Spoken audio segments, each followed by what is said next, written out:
Good afternoon. I'm Justin Mulcahy, Executive Assistant to Anne Arundel County Chief of Police Amal Awad.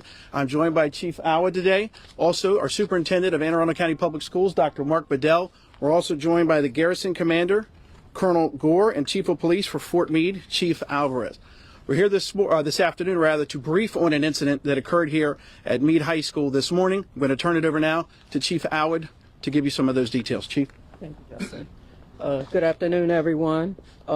At 10:09 this morning, our school resource officer, who's assigned to this school, notified our public safety communications of a stabbing that occurred here at the school. She immediately requested emergency services. Our Western District patrol officers arrived to assist our SRO and school staff with administering life-saving measures to one 17-year-old male victim who's a student here at the school. He was located in the hallway where they assisted him. He was transported to shock trauma, where he's conscious, alert. He's listed in stable but serious condition at this time. There are no weapons that have been recovered as of yet. The school is locked down. Until further notice, we're asking all parents, guardians, or anyone who responds to the school or sees a need to respond to the school to refrain from coming here. This is an active investigation. We have detectives on scene running down leads. All that I've provided for you right now is all we have right now. As we get more information, we'll share that with you. I'm asking the community to wrap their arms around this young man, his family, and that we all do our part to assist Dr. Bedell with ensuring the safety of our students. Children should be free to come to school, learn, and not fear being violently assaulted or harmed while they're protected by our education system. At this point, I'll turn things over to Dr. Bedell. Dr. Bedell? All right. Thank you, Chief. I want to start off by thanking all of our law enforcement partners, the building administrators, the faculty and staff inside of Meade High School that were able to come and support one of our students who was injured this morning with this particular altercation. As Chief said, our primary goal should be that when parents send kids to our schools, the one thing that happens is that they leave our schools a little bit smarter on a daily basis. And when we have these type of altercations as to what has occurred here today, it takes away from that. I am fully committed as a superintendent to doing everything in my power to continue to work with this community at large, to work with our law enforcement partners, to work with our elected officials to ensure that we can make school as safe as possible. And I will be committed to doing that. To the families involved in these altercations, please know that the school system will continue to conduct this investigation alongside the Anne Arundel County Police Department. And at this point, we ask that everybody just wrap their arms around the Meade community, the family that was involved, the faculty and staff and the students here as we continue to press forward for a much brighter day, but also to ensure that our schools are safe havens in this community. And we will be relentless in that pursuit, but we all have to come together and work together. Thank you. Thank you, Dr. Bedell. At this time, if you guys have any questions, we'll certainly open it up.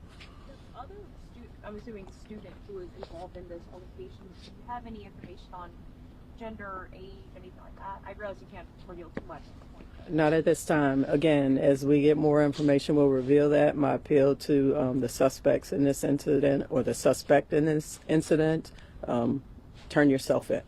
Turn yourself in. But everybody involved are students, so is that fair to report? What we know right now, yes, ma'am. Yes, ma'am. Have you been able to identify the suspect as a student, or is this an outsider that came in?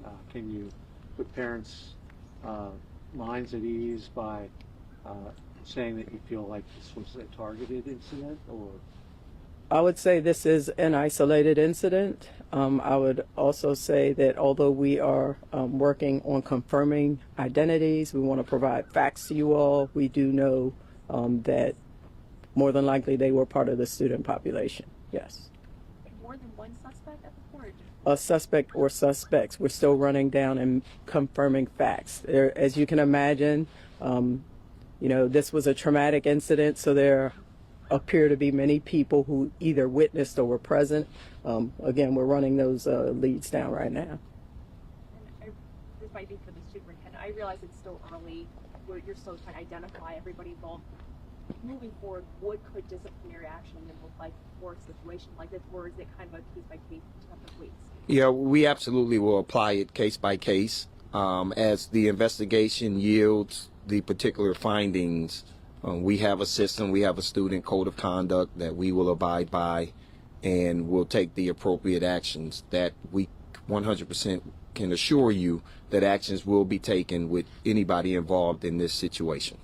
You don't know what the weapon was. You said you haven't recovered anything. No, we've not recovered a weapon, but this was reported as a stabbing. So we would be looking for an edged weapon.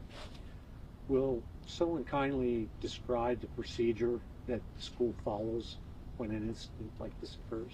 Dr. Bennett? Yeah, so instantly we have radio systems here, we have a comprehensive camera system, we have SROs, we have staff members who are here, administrators. My understanding is the second that it was determined that a student had been injured, administrators were radioed, SROs were radioed. We ended up placing all of our students because they had just completed an exchange of period.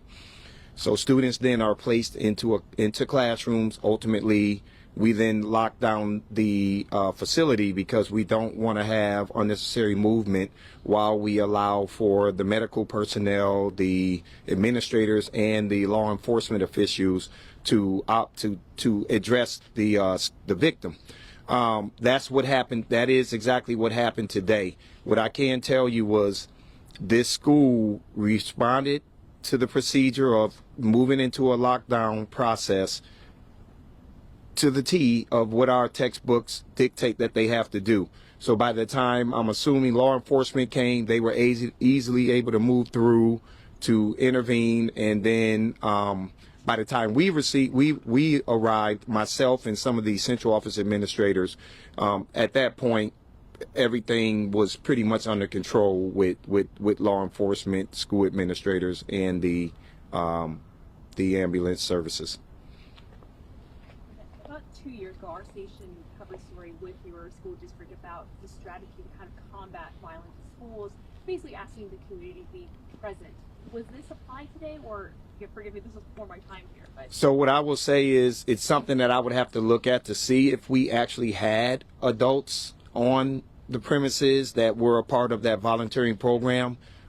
I'm glad you brought that up because it's important for me to just say to people, we have said in order to curtail violence, adult presence can really change things. And when we say to people that we launched #BePresent 2 years ago, which was during my first year here as superintendent, we recognize that schools can't do it alone. I think that having adult advocates and positive adults around will curtail a lot.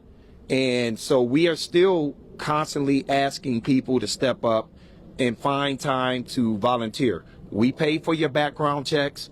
We will train you, and in an effort to really have a community partnership with the school district. So that is something that I would have to look into to see if we had any members of our community here today. Because it varies, yes, it varies, and absolutely, the initiative is still alive and well.